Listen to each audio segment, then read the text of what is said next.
Hi guys, welcome back to my channel. Today I wanted to do a video inspired by the World Mental Health Day, which happens every year on October 10th. So hopefully this video is going live on October 10th. I wanted to share some of my favorite books that have mental health, mental disorders representation, and conversation around mental health. I think it's amazing that mental health is becoming less of a stigmatized subject and that we're having more conversations around it, and I think we should be spreading awareness and promoting books that have a conversation around mental health, because it's always helpful for people like me who are dealing with mental health issues to be seen in books and to feel like we're not alone and our feelings are validated. I definitely remember back in high school when I didn't know a lot about psychology and mental health and mental disorders, and I didn't have the vocabulary to express what I was feeling. But then I read some of the books that I'm gonna mention in this video,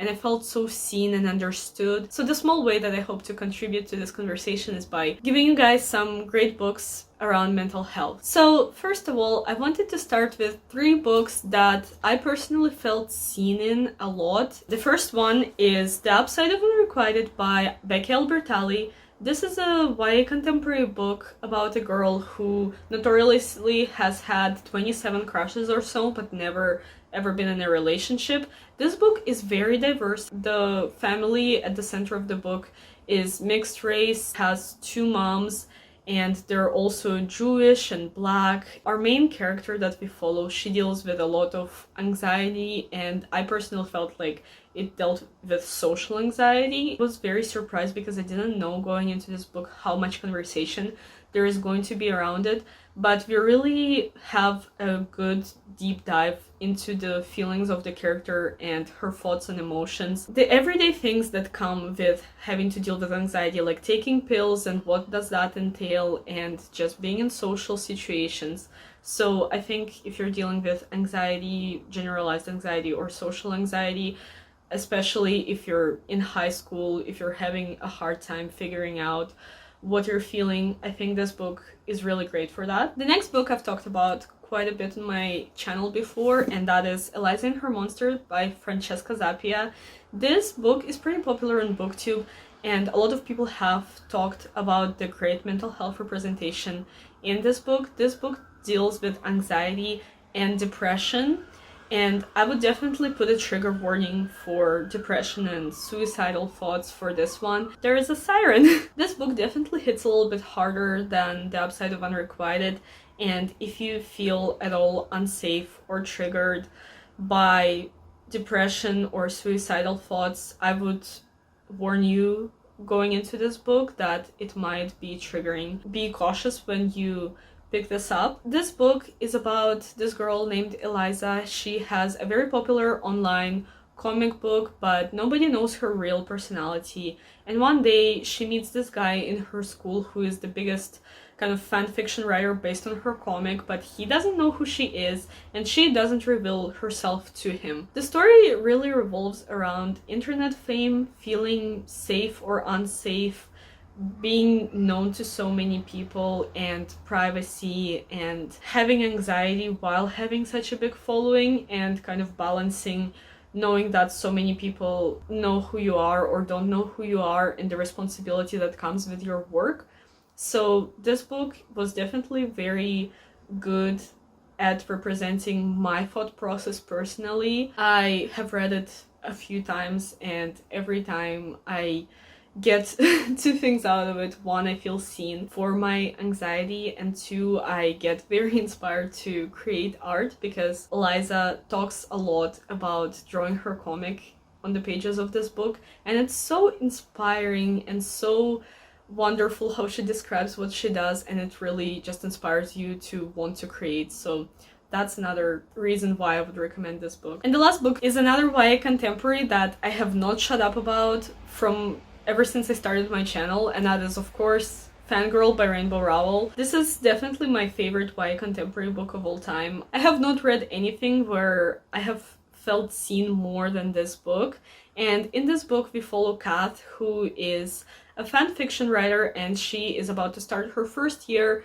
in college, and because of all these changes, she has to kind of adapt and make new friends and get out of her comfort zone. But because she deals with anxiety, and again, I feel like she deals with a lot of social anxiety, I felt like social anxiety specifically was represented really well in this book. And not only that, this book also has representation for addiction and bipolar disorder. So overall, this book has a lot of conversation around mental health and the complexities that come with that, dealing with family issues and mental health issues within a family, and kind of how it can separate you and bring you together as a family. This book is amazing in my opinion, and if you're a writer or if you're starting university, I think this is a great book to pick up because it really goes through the feelings of somebody entering a new environment and not really feeling confident in themselves and not knowing what is happening and kind of wanting to go back into their comfort zone but being forced out of it. I always recommend Fangirl, and I always will. This is an amazing mental health book to read if you haven't yet. So another book that I read very recently and absolutely loved, and I believe this must be my favorite book of the year so far, and I have a hard time thinking that anything could beat it, but that is none other than Anxious People by Fredrik Backman. As you can see, anxious is in the title of this book, so it kind of already assumes that there is some conversation of mental health. However, this book does such a good job intricately weaving the complexities of being human and philosophies of just existing as a human and as an adult in this world. The pitch is that this is a robbery that never took place, and 7 insufferable strangers and a robber who doesn't know what's happening, and we follow each of their storylines and kind of how they're interwoven. And there's a lot of conversation around humanity and depression and anxieties and the hardship of being an adult and navigating the adult life and not really knowing what you're doing in this life, because there's no manual on how to be an adult and how to be a human.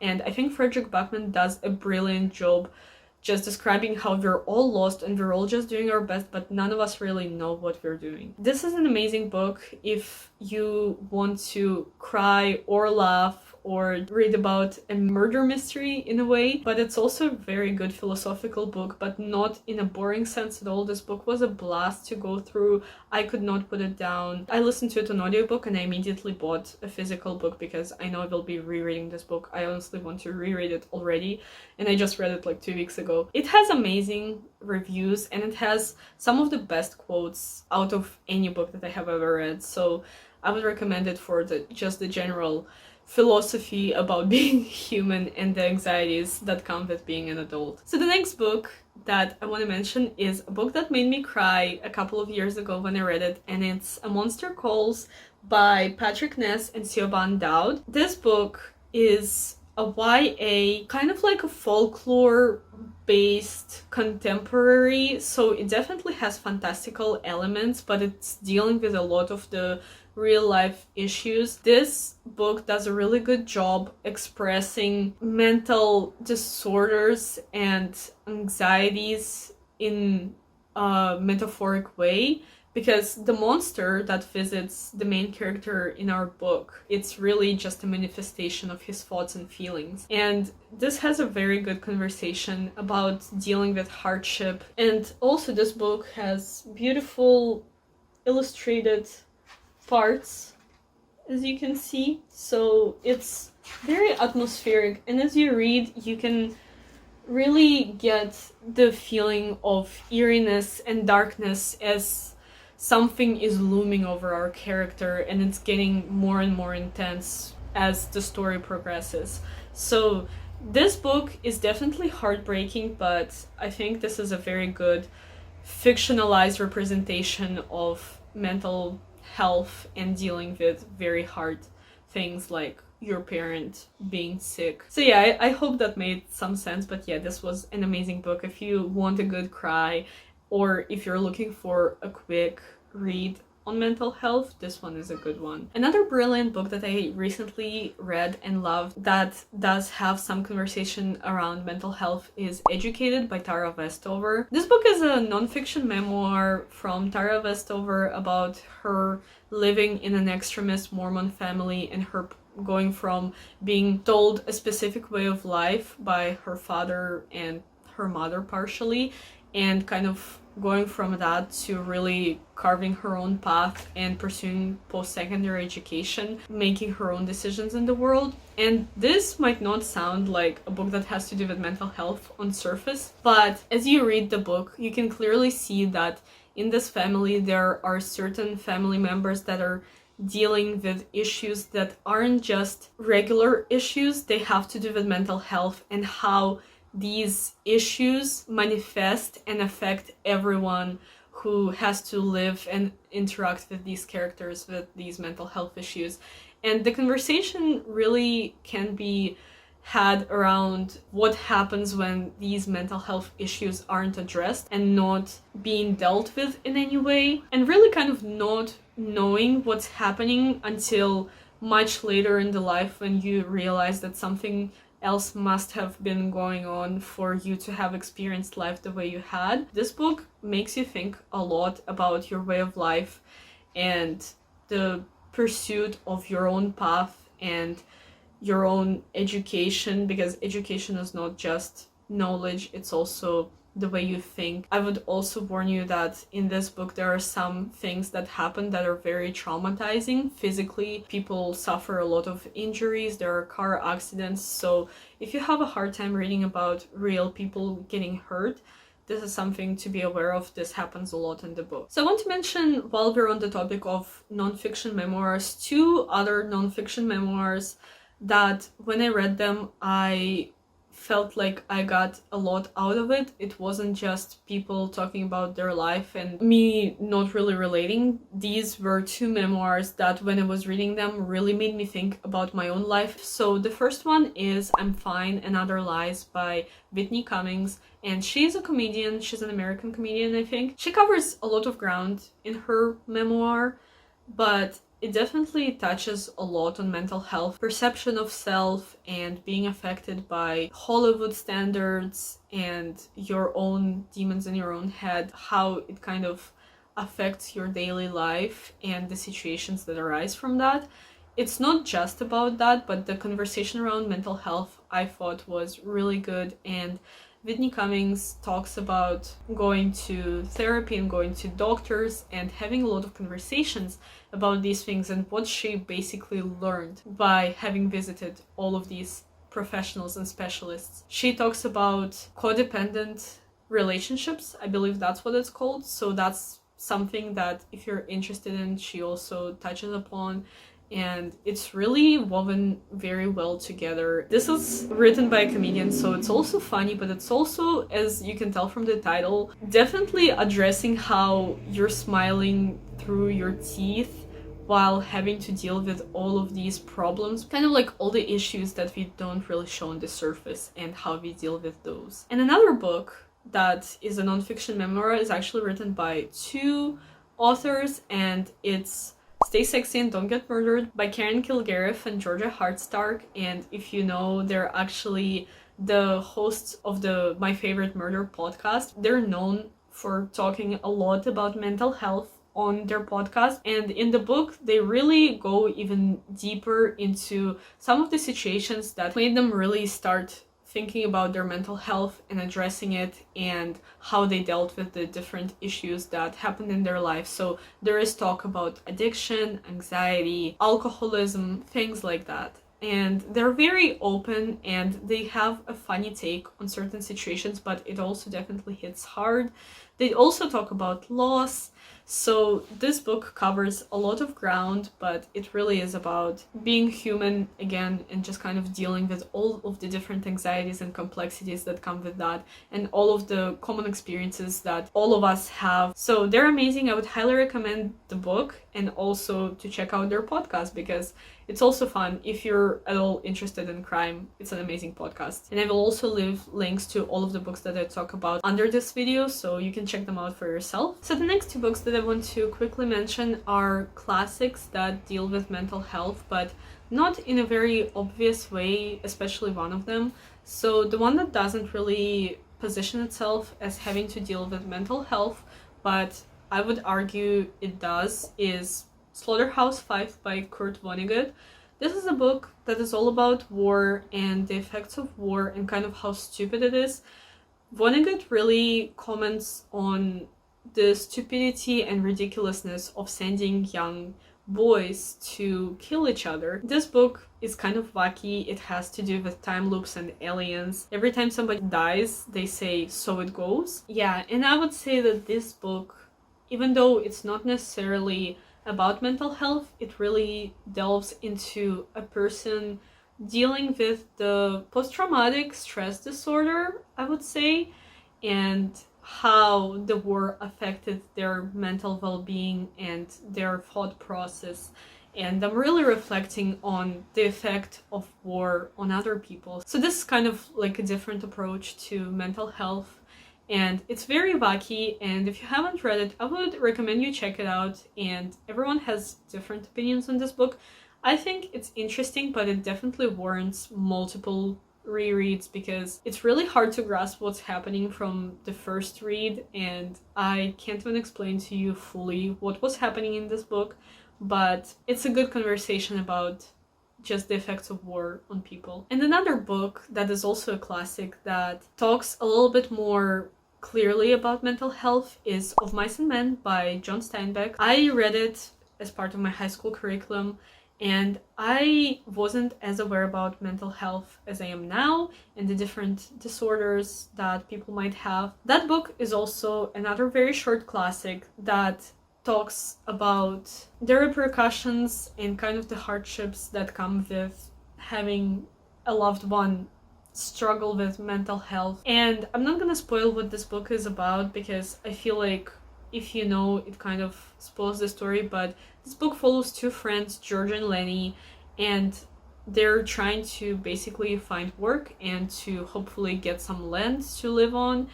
And while George is kind of like your average guy who's just looking for work and he's looking after his friend Lenny, Lenny is this big guy, but he's simple-minded. That's kind of how he's described. It's a very sad story, and while it's very short, it definitely packs a punch, and it makes you think about whether or not the way mental health issues are dealt with, if it's fair or not, and how we should treat our loved ones who are suffering with mental health. So I would recommend checking out that classic if you haven't yet, because I think it has good conversation and it also gives you perspective of how mental health was viewed while we didn't know as much about mental health. And before I move on to the books that I haven't yet read but have heard good things about regarding mental health representation, I want to mention two more books.